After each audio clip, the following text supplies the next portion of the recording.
Mas o anjo lhe disse: não tenha medo, Zacarias. Sua oração foi ouvida. Isabel, sua mulher, lhe dará um filho, e você lhe dará o nome de João. Lucas capítulo 1, verso 13, vamos ver alguns versos que falam sobre o nascimento de Cristo, já que estamos nos aproximando do Natal. A data não foi essa, sabemos, né? Mas não tem problema a gente comemorar, né? Todos os dias a gente pode comemorar, desde que comemoremos e brindemos pela pessoa certa, não é? Não é o Papai Noel, não é o Santa Claus, né? Mas nem as renas, mas nesse dia a gente comemora Jesus. E é o que está sendo mais esquecido, né? A gente vê tanta coisa bonita, filmes de Natal, lindos, mas não tem Jesus, Jesus não aparece. Vamos falar sobre Jesus aqui a cada dia um pouquinho, não é? Esse texto fala de Zacarias. Zacarias e sua esposa Isabel já estavam avançados em idade e oravam por um filho. E aqui é a resposta do anjo para Zacarias, que não acreditou muito, ficou mudo. Quando o bebê nasceu, ele voltou a falar. É muito importante, era um primo de Jesus, não é? Nesta mesma época, Maria também ficaria grávida pelo Espírito Santo, receberia a visita do anjo, e a gente vai entendendo um pouquinho melhor essa história. Essa é a palavra de Deus e este é o programa Reavivados por Sua Palavra aqui da TV Novo Tempo. Um forte abraço para você que nos acompanha todos os dias às 6 da manhã, às 3 da manhã também. Avise os amigos, aqueles que são madrugadores, que gostam de começar o dia com a palavra de Deus. Levante-se, arrume a cama, estude a palavra e seja Jesus para as pessoas ao sair de casa. Muito importante isso. Palavra sempre no coração. Esse é o objetivo do programa Reavivados, um capítulo a cada dia, um plano mundial da Igreja Adventista. Já é a segunda vez que estamos aí terminando a Bíblia, né, juntamente com você. Nós queremos mandar um abraço também para o pessoal que está lá no NT Play. A qualquer hora do dia você pode ter aí acesso não só ao programa Reavivados, como a outros programas também. Temos uma família muito linda no YouTube e eu gosto sempre de cumprimentar alguns aqui. Estou abrindo a minha página aqui, ou a página do programa aqui no YouTube. Um abraço para Lourdes, a Lourdes Granato. Ela diz: o reino de Deus não é para quem merece, mas para quem precisa. Eu disse essa frase num dos programas aí com meu amigo Cantori, Identidade Geral, quando a gente está comemorando aí os 25 anos da TV Novo Tempo, não é? Esse ano, e tive o privilégio de ser entrevistado por ele, já que comecei há muitos anos aí, antes mesmo da TV Novo Tempo, a mexer com rádio, televisão. É uma bênção isso em nossa vida.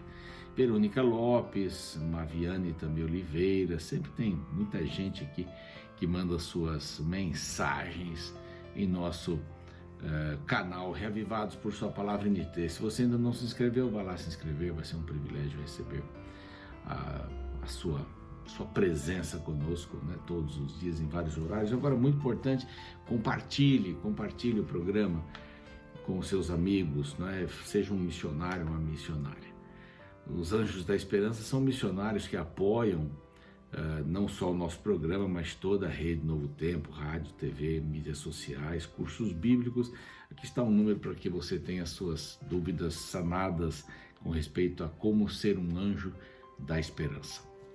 Falando nisso, estamos aqui com este curso bíblico. Todos os dias nós apresentamos Ensinos de Jesus, 18 lições para você compreender melhor a palavra de Deus. No final tem um questionário, você responde, envia para a gente aqui e recebe um DVD sobre Ensinos de Jesus. Não perca essa oportunidade de estudar a palavra de Deus. Hoje vamos começar a primeira carta, né, de João. Já estamos aí no finalzinho da Bíblia, logo vem o Apocalipse, mas estas cartas de João têm um significado muito especial. Depois Judas, aí então o Apocalipse de João também, ou de Jesus, lógico, mas João quem escreveu. Você não perde por esperar. Logo após o intervalo a gente volta para começarmos este estudo lindo da primeira carta de João.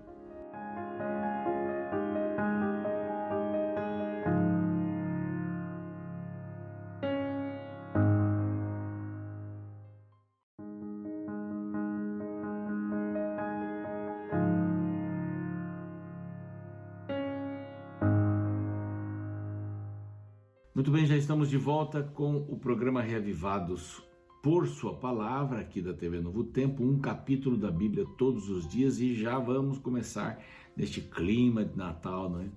Com a primeira carta de João. São 3 cartas, a primeira tem 5 capítulos, a segunda 1 e a terceira 1 também, e Judas aparece antes do Apocalipse com 1 capítulo também muito importante. Mesmo que o autor escrevesse pouco, nós temos sempre muitas lições para aprender, para tirar deste livro sagrado e destas bonitas mensagens que a gente pode alcançar. Bom, essa carta a gente não sabe exatamente quando foi escrita, mas foi escrita por João, por causa das características que a gente encontra aqui. Então muita gente, aliás, coloca entre 70 e 100, mais ou menos, da nossa era, essa escrita aqui, e possivelmente foi feita a partir de Éfeso, essa cidade. Aqui a gente sabe que é João porque tem muitas coisas interessantes, os contrastes, vamos ver vários contrastes aqui, e algumas passagens, eu pelo menos selecionei 10 aqui até o capítulo 5, que dão assim um lancezinho do Evangelho de João. É bem parecido com o Evangelho de João, por exemplo, o verso 1 fala sobre princípio, aí é João capítulo 1, verso 1 também, né? Temos aqui o que mais? Nós temos o verso 4, 1:4, fala da plenitude da alegria, né? Também lá de João 15, verso 11, tem mais aqui, é o capítulo 2, verso 2, verso 8, na realidade. Todavia vos escrevo novo mandamento, né? O novo mandamento está lá em São João 13, 34, e aqui a gente vai, né? O capítulo 3, se eu não me engano aqui, o 2 ainda tem, no verso 23, a gente encontra lá aquele que negar o Pai, né? Tem que confessar que Jesus é o Cristo, lá em João 15, 23, o verso 25 é do capítulo 2, esta é a promessa que ele mesmo fez, a vida eterna, está lá em São João 3,16. Tem mais aqui, o 3,9, se você está me acompanhando aí, depois você pode voltar a fita e voltar aí para acompanhar direitinho, mas o 3,9 fala do novo nascimento, São João 3, 1-6, capítulo 13, João 15, 18, fala que o mundo vos odeia e etc e tal. E aí temos o capítulo 4, verso 6, vai falar de João 14, 17, do Evangelho. Capítulo 4, verso 9 também, são os 10 versos aqui que eu separei. Fala sobre Deus enviou seu Filho, 3,16 também. Há muitas coisas interessantes, há muitos contrastes nesse livro. Contraste entre luz e trevas, o contraste entre pecado e não pecado, e nós vamos verdade e falsidade. Tem uma porção aqui desses contrastes que só João gosta, né? João é impressionante como ele mantém essa característica, chama de filhinhos aqui, várias vezes filhinhos. Tem aí, eu vou mencionando, né, no decorrer, mentira e verdade, várias coisas. Mas o grande propósito de João era falar sobre, ou combater o gnosticismo. O gnosticismo acreditava nessa dicotomia entre o corpo é ruim, a alma, ou o que a gente tem dentro, ou o espírito que a gente tem dentro, que não é aquilo que a gente acredita, né? Mas eles faziam essa dicotomia. Então, crer hoje na imortalidade da alma, né? Não condicional, mas que o homem morre e vai para o céu, para o inferno, para algum lugar. Isso partiu dos gnósticos, essa visão de separar corpo de espírito. A matéria é má, o espírito é bom, e o homem só se liberta quando morre, porque o espírito sai desta matéria ruim. Então, pecar não é problema. Nós não estamos aqui para trabalhar com essa questão de pecados. Estamos aqui para trabalhar apenas com aspectos espirituais. O corpo vai pecar mesmo, isso é assim mesmo, não tem como mudar, né? E por causa disso, esse grupo não acreditava que Jesus tinha vindo em carne, Como é que Jesus, o Filho de Deus, vem e se encarna no humano, no ser humano? As coisas não combinam. Então, quando Jesus nasce, quem nasceu foi o Cristo, o Filho de Deus, e logo em seguida ele deixa este corpo e ele se torna Jesus, o homem. Quando ele vai ser batizado, aí então volta o Cristo e faz os milagres e tudo mais. Na hora de morrer, quem morre não é o Cristo, ele sai e volta Jesus, e quem morre é o homem. Quer dizer, eles faziam uma tremenda de uma confusão horrível. Eles não se importavam com as pessoas não são importantes, eu sou importante. Então o gnosticismo entrou arrebentando a igreja. E vimos que João aqui, mesmo lá no Evangelho, sempre muito preocupado com essas questões que invadiam a igreja com mentiras. E hoje também a igreja está invadida com mentiras, e mentiras até centenárias. Alguém me perguntou assim, mas isso daqui é a palavra de Deus? Eu falei, não, isso é tradição da igreja cristã romana, isso não está na Bíblia. Não, mas e aquilo lá? E acender velas para os mortos? Não está na Bíblia. E ter uma água que é santa também não está na Bíblia. Isso é tradição. Então vejam quantas coisas foram entrando dentro da igreja, não é? Adorar imagens, isso não está na Bíblia, muito pelo contrário. Muito pelo contrário. O Antigo Testamento todo fala sobre isso. Essa questão de adoração. Então essas mensagens vão se infiltrando no cristianismo, e cuidado. Por exemplo, a teologia da prosperidade, onde é que isso está na Bíblia? Que Deus vai dar prosperidade para quem o aceitar como seu Salvador? Não está na Bíblia. E diz assim, eu não vim trazer paz, eu vim trazer guerra. No sentido de que as famílias podem se dividir por uma questão de aceitação a Cristo e outros não aceitam. Então, eu queria falar um pouquinho sobre esse pano de fundo, ou gastar um tempinho aqui com você sobre este pano de fundo, porque ele vai acontecer nas 3 cartas que João escreve, e também nessa carta universal aos fiéis que Judas escreve, irmão de Tiago, irmão de Jesus. Bom, aqui começa falando sobre o princípio. Assim, quem criou o mundo foi Deus. E eu conhecia Jesus, eu toquei em Jesus, eu falei com Jesus.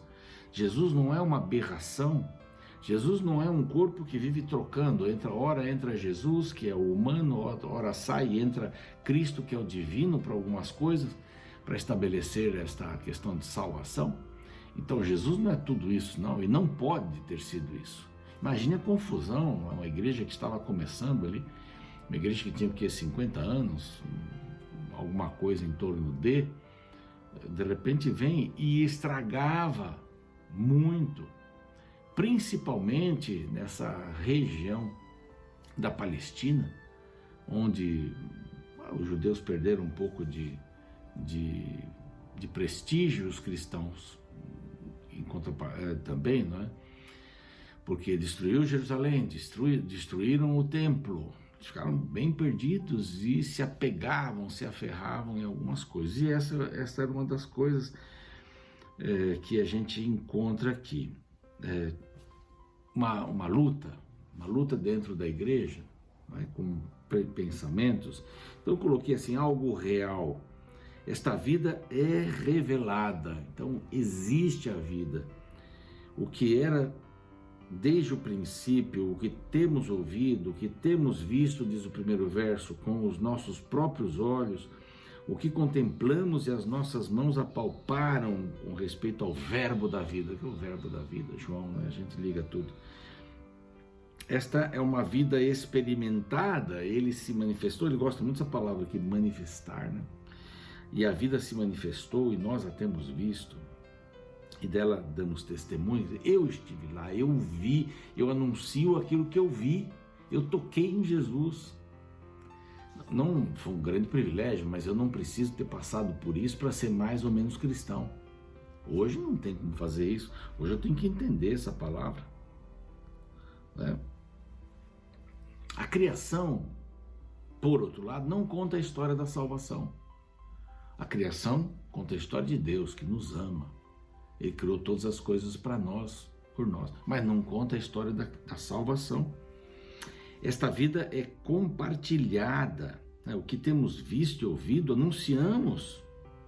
Então, nós temos que ter esta visão de compartilhar a palavra de Deus, como ele também tinha. Ora, a nossa comunhão é com o Pai, com o Filho, Jesus Cristo. Ele vai falar sobre os três membros da Trindade daqui a pouquinho, nos próximos capítulos. Um dos propósitos do livro, no verso 4, estas coisas, pois, vos escrevo para que a nossa alegria seja completa. Dá para viver? Claro que dá para viver na alegria, mesmo sendo perseguido, mesmo sendo ouvindo falsos líderes, né, que pregavam mentiras, né, que misturavam a verdade com a mentira. O pior é isso, né, misturar a verdade com a mentira. Você conta uma mentira é uma coisa, você conta uma mentira parecendo ser uma verdade. Isso é um crime muito grande, né? Então aqui a gente vê, nós podemos tentar encobrir, aí fala sobre os pecados, né? A partir do verso 5 vai dizer que, ora, a mensagem que da parte dele temos ouvido e anunciado é o seguinte: Deus é luz. O comecinho de João, né? Capítulo 1, verso 14, lá fala sobre Deus é luz e não há nele treva alguma. Já começa essa questão do contraste, da comparação. Se dissermos que mantemos comunhão com ele e andarmos nas trevas, estamos mentindo. Não estamos praticando a verdade. Lá no verso 10 vai dar essa conotação novamente. Se dissermos que não temos cometido pecado, fazemos-lo mentiroso e a sua palavra não está em nós. Aí vai falar um pouquinho também no verso 8. E se dissermos que não temos pecado nenhum, a nós mesmos nos enganamos. A verdade não está em nós. Aí vai o capítulo 2, verso 1. Filhinhos, né? Filhinhos meus vos escrevo para que não pequeis. Essa é a grande palavra aí que nós vamos ver a partir do capítulo 2 aqui. Mas no capítulo 1 nós estamos vendo essa contradição, né? Pecado, não pecado, luz, trevas. Se nós estamos em Cristo, nós temos luz. Se nós não estamos em Cristo, não temos luz. E aqui esse verso muito importante, que é aqui o 9, né? Se confessarmos nossos pecados, ele é fiel e justo para nos perdoar os pecados e nos purificar de toda injustiça. Eu não posso dizer que eu sou justo, porque eu vou estar mentindo. Eu não posso dizer que eu não peco, porque eu vou estar mentindo. Então não tem esse negócio de perfeição. Para com esse negócio de perfeição. Não existe isso. Aí eu quero saber o que eu tenho que fazer para ficar igual a Cristo. Faça as ações de Cristo, seja bom, atenda as pessoas. Você veja a influência do gnosticismo, que não gosta de pessoas, não dá valor para as pessoas. É o que a gente faz, a gente dá valor para a gente mesmo e começa a ser perfeito, para ser igual a Jesus. Isso é uma bobagem tremenda, porque ninguém vai ser perfeito. Aqui não. E aqui diz, quem diz que não comete pecado, então confesse os seus pecados, que ele é fiel e justo para perdoar os seus pecados. Essa é a introdução de João, né? É uma coisa real. É o discurso prático de João. Cristo existe. Eu toquei nele, eu falei com ele, eu andei com ele, eu o ouvi, e a palavra dele é esta, que Deus é luz e não há treva alguma nele. Esta é a palavra. Então, se nós andarmos na luz, ok, vamos viver na luz, nós não estamos mentindo. Se andamos na luz, mantemos, verso 6, né, comunhão com ele. E se andarmos nas trevas, vamos ter comunhão com as trevas. É bem simples assim. Então cai fora, diz assim, cai fora do gnosticismo. Não é? Deus existe, ele veio e se encarnou em Cristo para nos salvar. Isto é luz. E nós dependemos dele para a salvação. Confesse os seus pecados. A quem? A ele. É o único que pode perdoar você. Se você quiser ter uma ajuda humana, conversar com alguém, é uma coisa, mas os pecados só podem ser perdoados através de Jesus Cristo. Se andamos na luz, como ele está na luz, mantemos comunhão com ele e uns com os outros. Ele vai quebrando essa visão do gnosticismo, né? Não se interessa por pessoas. Ele vai quebrando e vai dizendo, tem luz, na palavra tem luz, tem comunhão com Deus. Ele vai falar um pouquinho mais sobre o corpo daqui a pouco, mas essa questão da mentira, ele usa várias vezes a questão da mentira, vai falar de novo no capítulo 4, 2:4. Mentira. Possamos viver na luz de Cristo, não tem engano, você enxerga o caminho. Vamos orar? Pai bondoso, te agradecemos por este primeiro capítulo de João, esta carta tão extraordinária que traz um alerta para que a gente não seja enganado por estes vieses gnósticos dos nossos dias. Nós precisamos depender de Jesus. Nós precisamos olhar para Ele, que é o autor e consumador da nossa fé, o único que pode receber a confissão dos nossos pecados e nos dar o perdão. E nós queremos nos dirigir a Ele para vivermos na luz. Em nome de Jesus, amém. O programa continua, fico por aqui. A gente volta amanhã com o capítulo 2. Um grande abraço. No meio cristão existe uma heresia chamada perfeccionismo. Ela prega que o seguidor de Cristo pode e deve alcançar a impecabilidade ainda nesta vida, ou seja, viver sem nenhum tipo de pecado. Porém, esta doutrina falsa se baseia em um conceito muito raso sobre o que é pecado. Geralmente, os defensores deste pensamento definem pecado apenas como atos exteriores. Algum tempo atrás, ouvi um perfeccionista declarando que já estava mais de 3 meses sem pecar. Ele declarou que havia parado de assistir televisão e de comer qualquer alimento que fizesse mal para o seu corpo. Neste tipo de declaração, é possível ver o conceito de pecado associado simplesmente a ações exteriores. Porém, esta não é a única faceta de definição de pecado que encontramos na Bíblia. Ao longo dos livros bíblicos, encontramos uma visão mais profunda de pecado, associando-o primeiramente com a nossa natureza. Em outras palavras, pecado é um estado e não somente atos. Nós somos pecadores por natureza. Já nascemos pecadores. Nossas ações pecaminosas externas apenas revelam quem nós somos por dentro. Contra qualquer tipo de conceito perfeccionista, logo no primeiro capítulo da primeira carta escrita pelo apóstolo João, encontramos 2 passagens bem interessantes. Os versos 8 e 10 declaram: se dissermos que não temos pecado nenhum, a nós mesmos nos enganamos e a verdade não está em nós. Se dissermos que não temos cometido pecado, fazemo-lo mentiroso e a sua palavra não está em nós. Segundo as palavras de João, se alguém disser que não tem pecado, acabará por cometer um novo pecado, pois estará mentindo. O texto fala que se julgar sem pecados é uma espécie de auto-engano e uma forma de se afastar da verdade. A verdade é que mesmo quando aceitamos a Cristo, continuamos pecadores. A diferença é que mudamos de um estágio de amizade para uma espécie de luta contra o pecado. Pecar deixa de ser um prazer e passa a ser uma experiência dolorosa e acidental. E segundo a Bíblia, esta batalha durará até a volta de Jesus. E quando ele regressar, ele não virá buscar os impecáveis, mas sim aqueles que estarão de pé no campo de batalha contra o pecado. Por isso, o mais importante da vida cristã é nunca deixar de lutar. Afinal, você só será derrotado não quando você cair, mas quando você desistir de se levantar.